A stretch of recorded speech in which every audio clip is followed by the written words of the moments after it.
Me and my wife had a very interesting conversation yesterday where it's about why men are willing to give everything up for the sake of their ideal.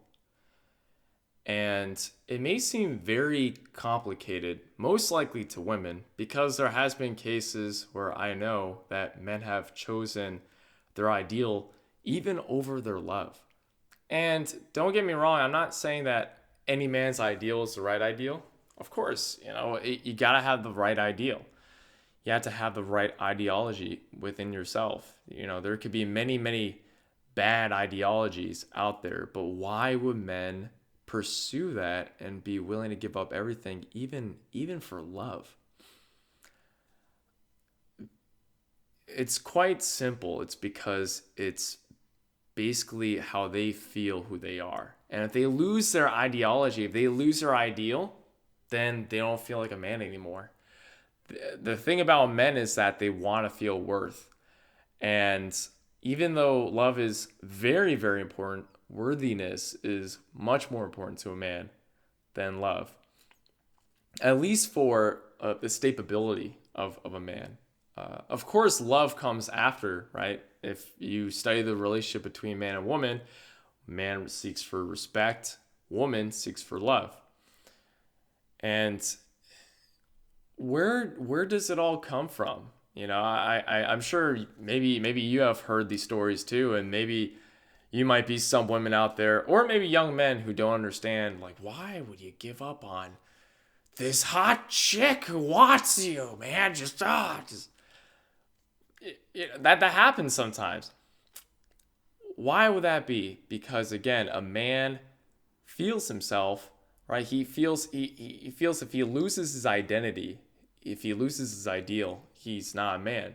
And if anything, he's not going to get anything that he really wants in the long term. Again, where does it come from? It comes from God. Very simple. Because since God is a man, well, then that part of God's DNA, that part of God's ideology, not in this case, is going down to man. Man inherited this from God, and for a good reason. Okay, any woman would want a man that has his own ideals. No woman wants a man that has no ideals. That's if you do, then maybe you're a control freak. Maybe you're a type of dictator. You're the one who wants to wear the pants. But in the long run, you women are not going to be happy to be with a man who has no ideals. Okay, so okay, well, what? Like, God's willing to give up love for his ideals? Yes, yes, he has many, many, many times.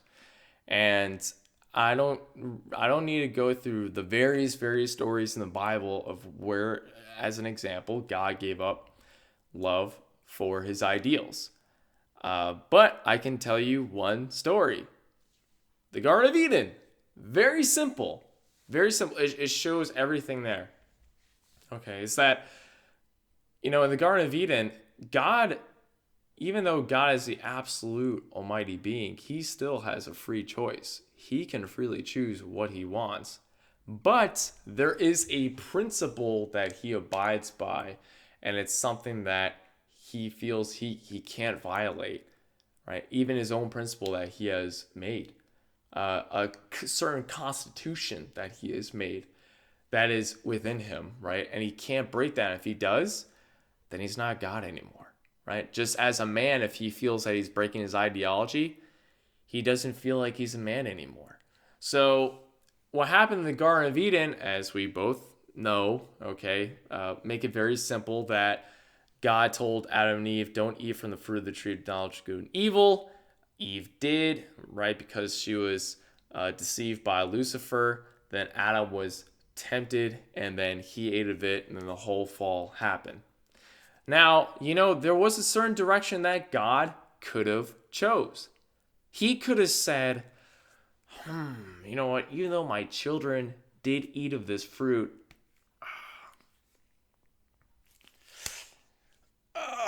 okay, fine, I'll still accept them. They'll still be my children. I'll still embrace them and I'll still, right? He could have went with that. He could have said the A-OK for Adam and Eve to fall and still just embrace their fall. Still embrace the nature of what they took as Adam worshiping the creature Eve, right? God could have went along with that. But if God did, he would have broke his principle. And if God breaks his principle, then what would have happened is that he would have allowed Satan, Lucifer, to then be part of that principle, be part of that God, right? Then God wouldn't be God anymore. He wouldn't be the only creator anymore. He would then allow Satan, Lucifer, to be part of that principle, right? So thus, the whole thing with Taoism or whatever, where they say the origins of good and evil, right? So there's always has to be good, there always has to be evil. That would have then existed if God embraced Adam and Eve and acted as if the fall wasn't a bad thing at all. So now God would then have a relationship with Adam and Eve as he has always wanted, right? But then he would give up. But for him to give up on himself, give up on his principles, he then would give up on the greatest dream that he could have had, was to have true children, to have a true family, to have, pure children that would actually recognize him and have a real relationship with him, rather than having a relationship with a certain children who are also their parent is also Satan, is also Lucifer, right? And that would have been a disaster for God. God would then never have a real relationship with his children. God would also never have his children to ever own creation at all. Because he would break his principle, he wouldn't have a real relationship with his children, and his children would never have really owned creation as what God has wanted to give Adam and Eve: be fruitful, multiply, and take dominion over all of creation, right? Adam and Eve wouldn't have the power to rule over the angels as well. In Corinthians 6:3, just God would have given up everything if he gave up on himself. That's why God was willing to give up everything to have his principle, right? So that's it's sad. It's extremely sad, but it's the way that it has to go. And if you look at Adam, for example, Adam is a great example of someone who gave up on his ideals for a woman, right? For love. And it wasn't exactly true love. So what's the ideal that Adam had? The ideal that Adam had was God told him, don't eat of this fruit. Adam wasn't deceived by Satan. He knew the truth. He knew the ideology. So since he knew it, he can't help but have it in himself that this is his ideal. But since Eve came and tempted Adam, then Adam fell apart. And guess what? When Adam fell apart, when he took that fruit from Eve and ate it with Eve, then what happened? He lost a part of himself. He lost the tree of life. He lost the Holy Spirit that was in him. He lost Christ, right? Christ was in Adam. But Adam, right, as it says that Ruach was inside Adam, right, was because of Ruach, that's the Holy Spirit, came and raised up Adam from the dirt, but he lost it. He lost that ideal. He lost the word. That's what it was. He lost the word from God because he gave up on that principle and pursued a woman, pursued love, but it wasn't true love. It wasn't the actual manifestation of the eternal, unchanging, unconditional, absolute love. It was a temporary. It was lustful. It was you could say it's conditional. You could say changing, right? So when Adam gave up on himself and went with Eve, do you think Eve ever respected the man? No.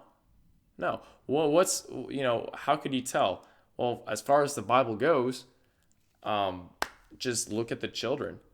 You know, Cain killing Abel. There's a certain type of jealousy there. That's the whole thing where Cain is disrespecting human life.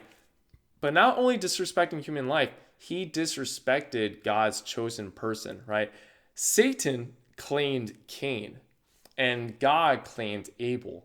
So just as, God was supposed to be with Adam, but Satan kind of claimed Eve, right, at first, right? Eve thus disrespected the husband, and she probably, I mean, who knows, maybe she probably kept on relating with Lucifer, after the fall. I know it doesn't say that in the Bible, but as having an adulterous relationship, and especially for Adam to lose his manhood, I wouldn't be surprised for Eve to keep on having an adulterous relationship with Lucifer afterwards.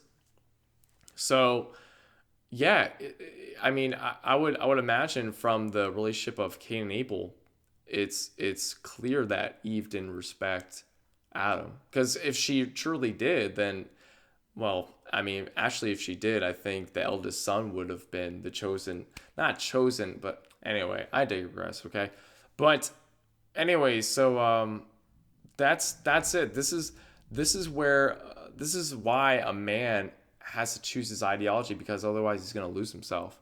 Now again, how can he ever change his ideology? Okay, how can he give up his ideology for something? The only way he can give up his ideology for something else is another ideology, is an ideology that he finds to be better, right? But if for women, okay, just my advice to you, if you ever have a man that is for an ideology that you don't like, and yet you love him, don't ever push him to have you over his ideology. If you do that, he's going to say no. Men are usually stubborn. But here's the other thing, too. Women, you wouldn't want a man that has no ideology, because then he's not a man anymore. He's got nothing to fight for. He's got nothing to live for. And in that case, he wouldn't really stand up for you. And I think most of you women kind of pick up on that. So how to help a man to change his ideology is not going for you, is not going for love. I'm sorry to say, but it's going for a better ideology. And that's why a man has to have God's ideology. Ultimately, man has to have God's ideology, because there are men who have ideologies that are for the sake of themselves, which leads to selfishness. But if we have God's ideology, then we can't help but have to be selfless. And whether women like that or not at some point, because obviously women have to submit to a man, it's best to submit to a man that is submitted to God's ideology. And in that case, he can't help but never leave you, unless, who knows, unless if you're the one who wants to leave him, then that's one way. But that's the thing. It's you can't get a man to pursue something else unless it's a better ideology. And hopefully it's God's ideology, right? And in that case, because it would be God's ideology, a man can't help but have to be the shepherd of his wife and his own children. And so this is part of the reason why it's so important for us men to hold on to our ideologies, that we're willing to even give up almost anything if it's to attack our ideology. And it came directly from God himself. So, I can understand a man who may give up on his wife or give up on love for an ideology that's stupid, that's bad, that's not right. I get it. But that nature does come from God. So that man needs help to change his ideology for a better one. That's the only way to help a man, not to switch his ideology for something else that is temporary, that's physical, that's well, I think you guys get the point by now. So that's it for today. I wish you all the best. Peace out.